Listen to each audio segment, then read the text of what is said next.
रामपुर नामक राज्य में एक सूर्य प्रताप नाम का राजा रहता था। उसकी एक राजकुमारी थी जिसका नाम था राजकुमारी मेघा।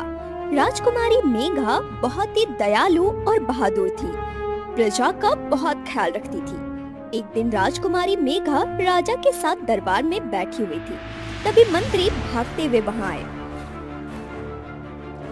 महाराज, महाराज, हाँ, महाराज, बड़ा गजब हो गया है, बड़ा गजब हो गया।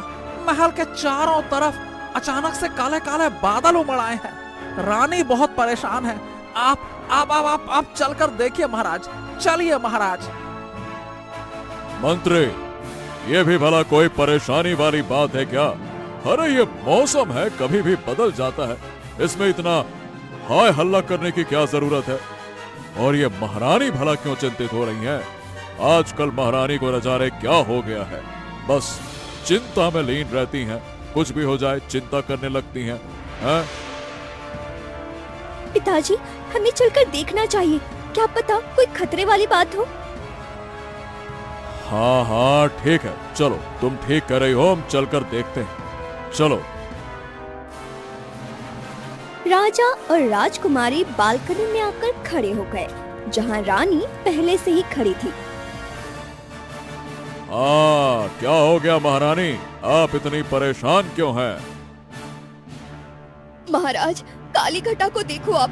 ऐसा लग रहा है जो रात 20 साल पहले आई थी, वो आज रात फिर से आएगी। क्या? ये क्या बात कर रही हैं आप? ऐसा कैसे हो सकता है? अरे 20 साल पहले वाली रात, ये नहीं हो सकता, ये नहीं हो सकता। कौन सी रात की बात कर रहे हैं पिताजी, आप और माँ? राजा और रानी ने राजकुमारी की ओर देखा और चुप हो गए। राजकुमारी परेशान सी होकर दोनों को देखने लगी। वो अरे राजकुमारी, हम तो ये कह रहे थे कि आप 21 साल की हो गई हैं। जब आप 20 साल की थीं, तब भी ऐसी ही काली घटा आई थी और हम और महारानी बहुत डर गए थे कि पता नहीं अब क्या होगा। बस इतनी सी बात है, और कुछ नहीं, आप निश्चिंत रहिए। पिताजी, माँ क्या कह रही हैं? हमें कुछ ठीक नहीं लग रहा। आप हमसे कुछ छिपा रहे हैं। पिताजी, आप हमें बताते क्यों नहीं? अब हम बड़े हो गए हैं, हमसे कुछ भी छुपाने की आवश्यकता नहीं है आपको। नहीं राजकुमारी, तुम्हारे पिताजी ठीक कह रहे हैं। 20 साल पहले भी ऐसी ही घटा आई थी। हमको काली घटा से बहुत डर लगता है, बस और कुछ नहीं। बस इतनी सी बात माँ। अगर आपको वाकई काली घटा से डर लगता है तो आप बालकनी में क्यों खड़ी हैं? अपने कक्ष में जाइए। वैसे ये हमने पहली बार देखा है कि जिसको जिस चीज से डर लगता है वो उसी को देख रहा है। ये बोलते हुए राजकुमारी हंस दी। मजबूरन राजा और महारानी को भी हंसना पड़ा। राजकुमारी ने रानी का हाथ पकड़ा और उनको अपने कक्ष में छोड़ दिया। राजकुमारी और रानी तो वहाँ से चली गई, लेकिन राजा के दिल में बहुत डर था। हाँ, अगर महारानी का डर सही साबित हो गया तो कहीं हम अपनी राजकुमारी को भी। इतना सोचते ही राजा तड़प उठे। वो महारानी के कक्ष में गए। महारानी अभी भी बैठी रो रही थी। महाराज को देखते ही बोली, क्या करेंगे अब हम? अगर आज रात वो फिर से आई तो? अरे हम अपना राजकुमार तो खो चुके हैं, राजकुमारी को नहीं खो सकते। वो हमसे बोल कर गई थी, जिस दिन भी काली घटा तुम्हारे महल के इर्द गिर्द दिखी, समझ जाना वो आएगी। 20 साल हो गए हैं, 20 साल। हम अपने राजकुमार को भूल नहीं पाए हैं, और ना ही ये बात हमने अपने मेघा राजकुमारी को बताई है। आगे ऐसा कुछ नहीं होने देंगे। मैं अभी मंत्री को बोलकर साधु बाबा को बुलाता हूँ, वही हमारी मदद करेंगे। कुछ ही देर में मंत्री वहाँ पहुँच गए। राजा ने मंत्री से कहा, मंत्री जी, आपको तो सब पता ही है कि विशाली के बारे में कि वो कितनी खतरनाक है। हमारे राजकुमार को 20 साल पहले वो उठाकर ले गई थी और हम कुछ नहीं कर पाए थे। ना आज तक अपने राजकुमार को मिल पाए, ना ये जान पाए कि वो जिंदा है भी या फिर नहीं। राजकुमारी को भी हमने ये बात पता नहीं लगने दी कि उसका भाई जो उससे 3 साल बड़ा था, उसको चुड़ैल अपने किसी मकसद के लिए उठाकर ले गई थी। हम नहीं चाहते थे कि राजकुमारी को यह बात पता चले और वो परेशान हो जाए। विशाली ने जाने से पहले हालांकि कहा था कि 20 साल बाद वो फिर से लौटेगी और इस बार हमारी राजकुमारी को लेकर जाएगी। जब राजकुमारी के 20 वर्ष पूरे हो जाएंगे तब वो कोई तंत्र मंत्र विधि करेगी जिससे वो और भी ज्यादा ताकतवर चुड़ैल बन जाएगी। परंतु महाराज, एक बात समझ नहीं आई कि उसको राजकुमार और राजकुमारी ही क्यों चाहिए? उसको शाही खून चाहिए। अब कैसे भी करके हमारी राजकुमारी को बचा लीजिए। हम अपनी बच्ची को नहीं खो सकते। कुछ भी कीजिए मंत्री जी, कुछ भी।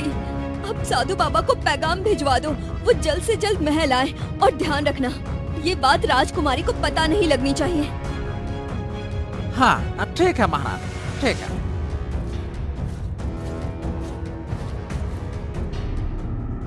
कुछ ही देर में साधु बाबा राजकुमारी और राजा के साथ महल के अंदर थे। राजा ने सारी बातें साधु को बता दी। अब तो आपके पास केवल एक ही रास्ता है, कावेरी का फूल। वही आपको विशैली से बचा सकता है। ये कावेरी का फूल कहाँ मिलेगा? मैं खुद कावेरी का फूल लेकर आऊंगी। आप नहीं, हम जाएंगे। आप गए तो राजकुमारी को शक होगा। आपका महल में रहना जरूरी है। वो फूल लाना इतना आसान नहीं है। वो फूल अमरोही के जंगल में मिलेगा और वो जंगल बहुत खतरनाक है। उस जंगल में जो होता नहीं वो भी दिखता है और जो दिखता है वो होता नहीं। आपको सतर्क रहना होगा, जान भी जा सकती है आपकी इसमें। हाँ, मुझे जान जाने का कोई अफसोस नहीं। मुझे अपने भाई और इस महल को, राजकुमार को वापस लाना है। उस विशैली के चंगुल से आजाद करना है। ये आवाज राजकुमारी की थी। सब हैरान थे, राजकुमारी को ये सब कैसे पता लगा। और अब राजकुमारी अमरोही के जंगल में भी जाने के लिए तैयार थी। राजकुमारी, ये आप क्या कह रही हैं? माँ, मेरा एक और भाई भी है। ये बात आपने मुझसे कभी नहीं बताई। मैं आपसे कभी बात नहीं करूंगी। राजकुमारी, हम डर गए थे बस, इसलिए आपसे ये सब छुपाया। हम राजकुमार को खो चुके हैं, आपको खोने से डर गए थे। कैसे माँ और पिता हैं आप दोनों? आपके बेटे को एक चुड़ैल उठाकर ले गई और आप अब तक चुप बैठे हैं। ये कैसा डर है आप लोगों का?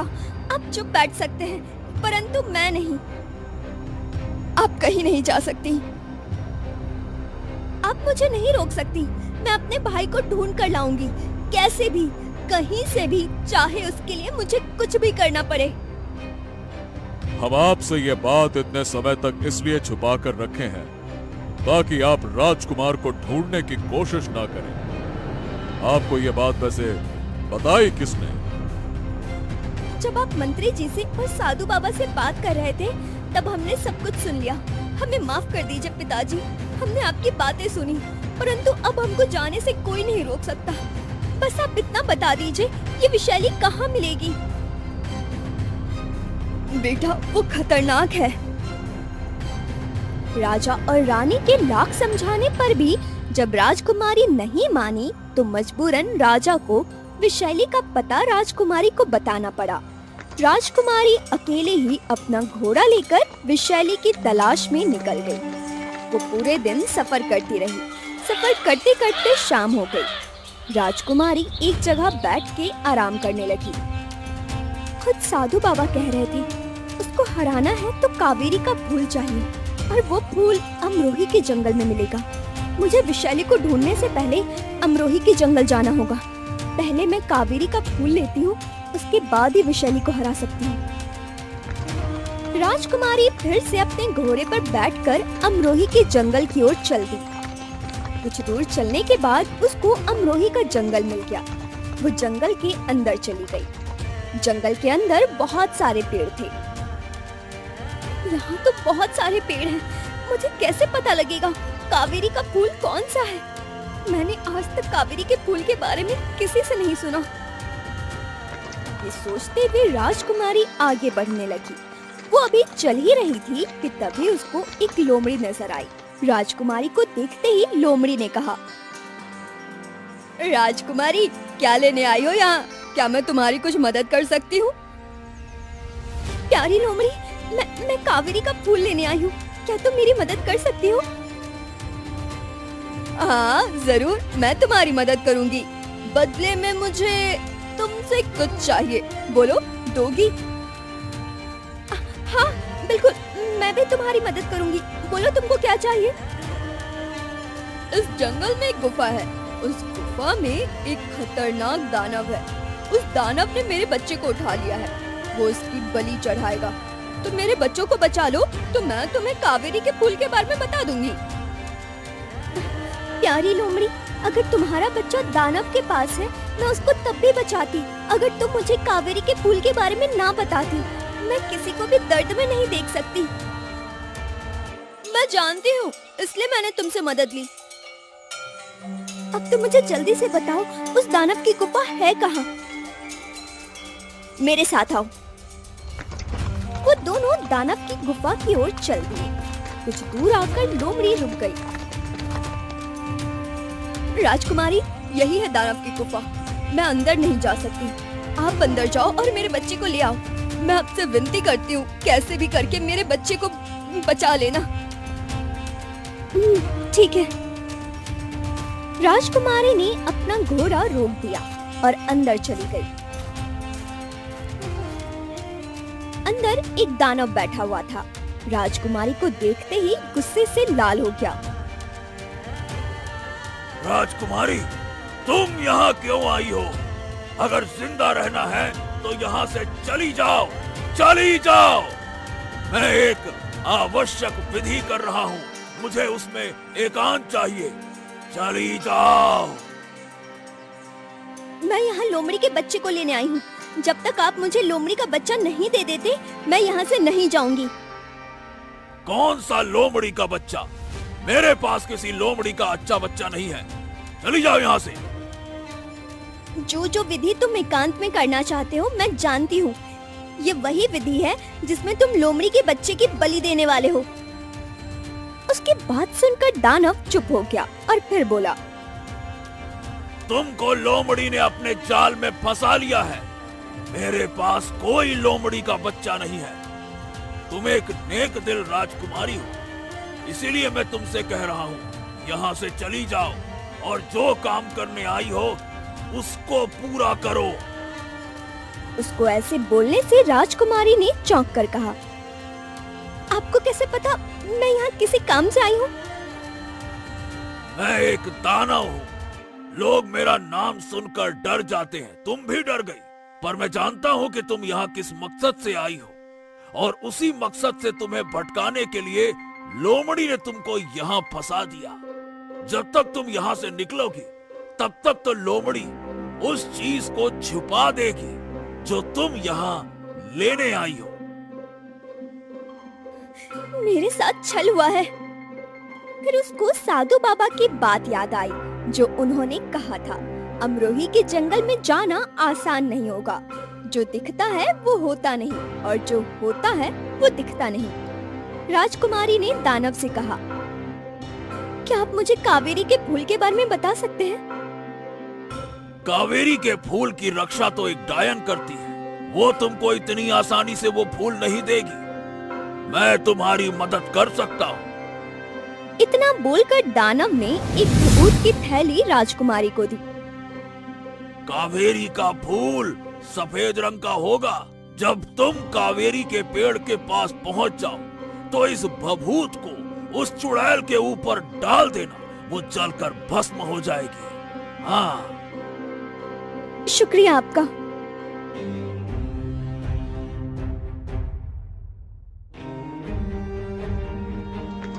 राजकुमारी वहाँ से निकलकर कावेरी के पेड़ की ओर चल दी। कुछ ही देर में उसको कावेरी का फूल दिखाई दिया।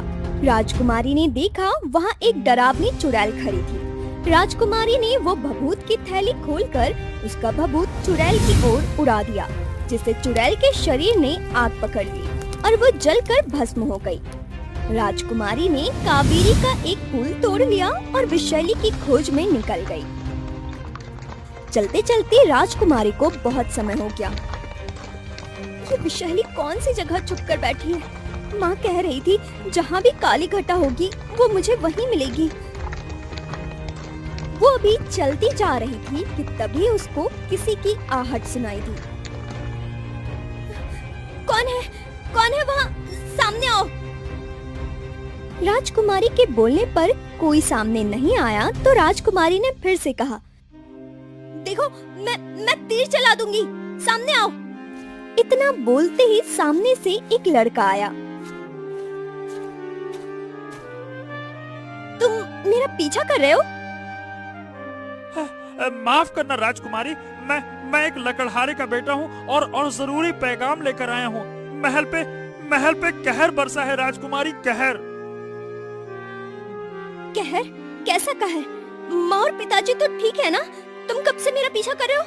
तुमने मुझे पहले क्यों नहीं बताया? मैं डर गया था, आप गुस्से से।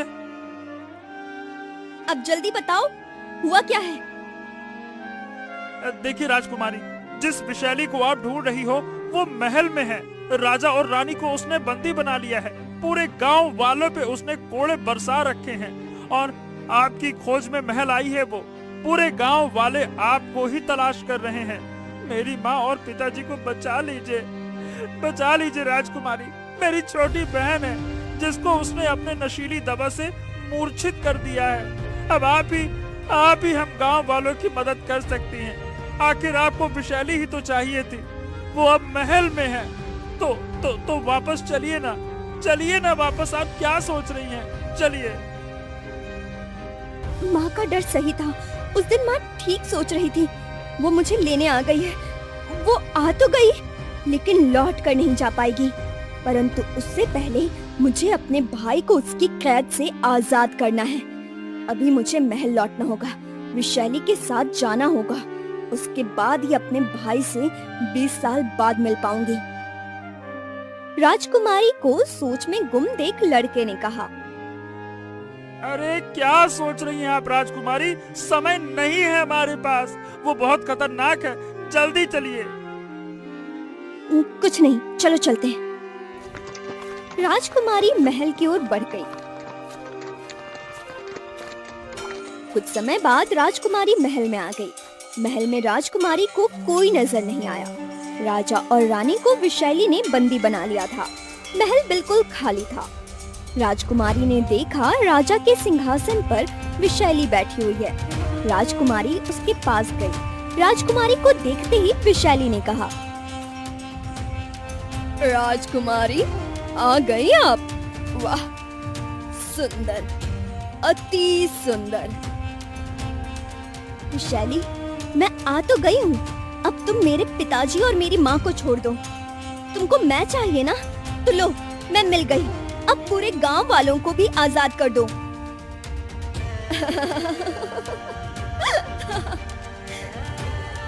तेरे मूर्ख माता पिता की समझदार राजकुमारी है तू। ये लोग तो मुझे बोल रहे थे कि तू मेरे डर से भाग गई है। अब तू मुझे कभी नहीं मिल पाएगी। पर मैं भी विषैली हूँ। विषैली, आखिर तुझे तेरे बिल से निकाल ही लिया ना। विषैली ने राजा और रानी को, साथ ही बाकी सारे गांव वालों को आजाद कर दिया। राजा और रानी विषैली के सामने राजकुमारी को देखकर तड़प उठे। राजकुमारी, आप विषैली के सामने क्यों आई? आपको नहीं पता ये कितनी खतरनाक है? आपके शरीर का एक एक बूंद रक्त निचोड़ लेगी ये। राजकुमारी, आप भाग जाइए, हमारी फिक्र मत कीजिए। आप हमारे लिए विशाली के सामने घुटने नहीं टेक सकती।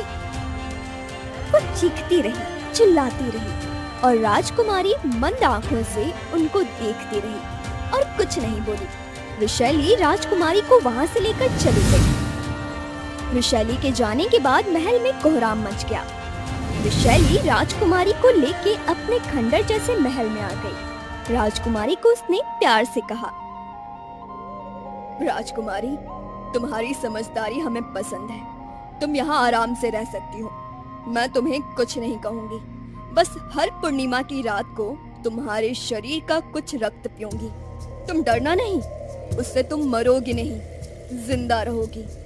अरे रक्त का क्या है, वो तो कुछ ही दिन में फिर से बन जाएगा। बस तुम यहाँ से भागने का सोचना मत, नहीं तो मारी जाओगी। ये विशाली की दुनिया है। यहाँ से आज तक कोई नहीं निकल पाया। एक राजकुमार ने भागने की कोशिश की थी, बेचारा मारा गया।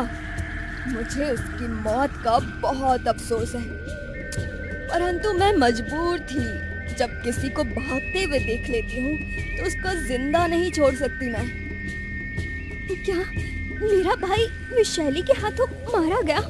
अगर ऐसा हुआ तो जो वादा मैंने माँ और पिताजी से की है और खुद से किया है, उस वादे का क्या होगा? मैं अपने भाई को नहीं खो सकती। मैंने तो आज तक उसको देखा भी नहीं। मुझे एक बार अपने भाई को देखना था। इतना सोचकर राजकुमारी बहुत उदास हो गई। उसने अपने आंसू बड़ी मुश्किल से रोके। विशाली ने जब देखा राजकुमारी परेशान है तो उसने कहा, तुमको डरने की जरूरत नहीं है राजकुमारी। ऐसे डरे डरे रहोगी तो तुम्हारे शरीर में खून कहाँ से आएगा, और जिसकी मुझे जरूरत है। विशाली राजकुमारी को वहीं छोड़कर चली गई। मेरा भाई, मैं कितनी आस लेकर विशाली के साथ आई। मैं इस विशाली को छोड़ूंगी नहीं। इसने मेरे भाई की जान ली है। उसने अपने हाथ में लिया हुआ वो सफेद फूल देखा जो उसने छुपाया हुआ था। इस कावेरी के फूल में से इस विशाली का अंत कर सकती हूँ। इसलिए मैं विशाली के साथ आई थी ताकि अपने भाई को छुड़ा सकूं और फिर उसका अंत कर सकूं। परंतु अब भाई तो रहा नहीं, मुझे खुद को इस विशाली से बचाना होगा। राजकुमारी अभी सोच ही रही थी कि तभी उसको किसी के चीखने की आवाज आई। ये सोचकर राजकुमारी उस तरफ चल दी जहाँ से आवाज आई थी। राजकुमारी ने अंदर देखा तो उसके तो होश ही उड़ गए। विशाली ने वहाँ 3 लोगों को रखा हुआ था जो बुरी तरह से रो रहे थे। राजकुमारी उनके पास चली गई। राजकुमारी को देख वो लोग हैरान रह गए। कौन हो तुम लोग और यहाँ क्या कर रहे हो? तुम कौन हो और यहाँ क्या कर रही हो? ये विशाली की दुनिया है, भाग जाओ यहाँ से, नहीं तो ये डायन तुम्हारे शरीर का भी एक एक रक्त निचोड़ लेगी। चली जाओ। हाँ, ये ठीक कह रहा है। अगर तुम यहाँ हो, इसका मतलब ये है कि विशाली तुमको उठाकर लाई है। तुम भी किसी राज्य की राजकुमारी हो। हाँ, मैं राजकुमारी हूँ, रामपुर की। क्या तुम रामपुर की राजकुमारी हो? मतलब मेरी बहन। ये सुनते ही राजकुमारी को जैसे जिंदगी किसी ने लौटा दी हो। भाई आप जिंदा हो? हाँ, तुमको विशाली ने बोला था कि उसने मुझे मार दिया। नहीं भाई, मुझे लगा उसने आपको मार दिया। मैं बहुत खुश हूँ आज आपसे मिलकर। आप सोच नहीं सकते मेरी कितनी बड़ी मनोकामना पूरी हुई आज। राजकुमारी, खुश तो हम भी हैं आपको देखकर। अरे बहुत छोटी थी आप जब हम आपसे अलग हो गए थे। विशाली हमें उठा लाई थी। तब से आज तक विशाली ने हमें भूलने नहीं दिया कि हम रामपुर के राजकुमार हैं। वो हमें रामपुर के राजकुमार होना चाहिए। राजकुमार और राजकुमारी ने मिलकर कुछ देर बातें की। तभी विशाली अंदर आ गई। राजकुमारी, तुम यहाँ पर क्या कर रही हो? कहीं तुम अपने भाई से मिलने तो नहीं आ गई? फिर उसने राजकुमार से कहा, रामपुर के राजकुमार, देखो मैं तुम्हारी बहन को भी ले आई। अब तुम दोनों जिंदगी भर यहाँ आराम से रहना। वैसे मैं तो सोच रही थी कि तुम्हारे माता और पिता को ही यहाँ ले आए, पर अब वो बूढ़े हो गए हैं, उनके शरीर में खून नहीं बन पाता। इतना बोलकर विशाली हंसने लगी। राजकुमारी ने देखा वो राजकुमार से बात करने में व्यस्त है।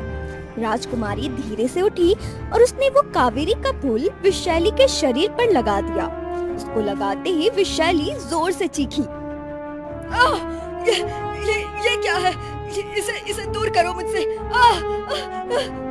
पर तब तक विशाली के शरीर ने आग पकड़ ली थी। वो चीखती हुई वहीं ढेर हो गई। बाकी के दोनों राजकुमार अपने राज्य लौट गए और राजकुमारी राजकुमार के साथ अपने राज्य लौट गई। राजा और रानी राजकुमारी के जाने के बाद बिल्कुल कमजोर से बैठे थे। राजकुमारी के साथ राजकुमार को देखकर उनकी आंखों में चमक आ गई। राजकुमारी, राजकुमारी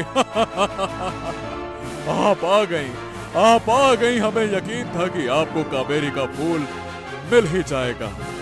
आप उसका अंत करेंगे ये हमको यकीन था। आपको देखकर हम कितने खुश हैं, हम बता नहीं सकते हैं। हमारे प्यारे राजकुमारी। पिताजी मैंने कहा था ना, मैं अपने भाई को भी वापस लाऊंगी, इसलिए मैं विशाली के साथ गई थी। ऐसे तो मैं उसकी दुनिया खोज नहीं पाती। विशाली ही अपनी दुनिया में किसी को ले जा सकती थी और कोई उसकी दुनिया में नहीं जा सकता था। क्या ये मेरा राजकुमार है? राजकुमार उनकी ओर बढ़ने लगा। राजा और रानी की आंखों से आंसू बह रहे थे। इतने सालों बाद उन्होंने अपने बेटे को देखा था। ऐसे बहादुर राजकुमारी की वजह से राजकुमार अपने राज्य और परिवार से मिल पाए।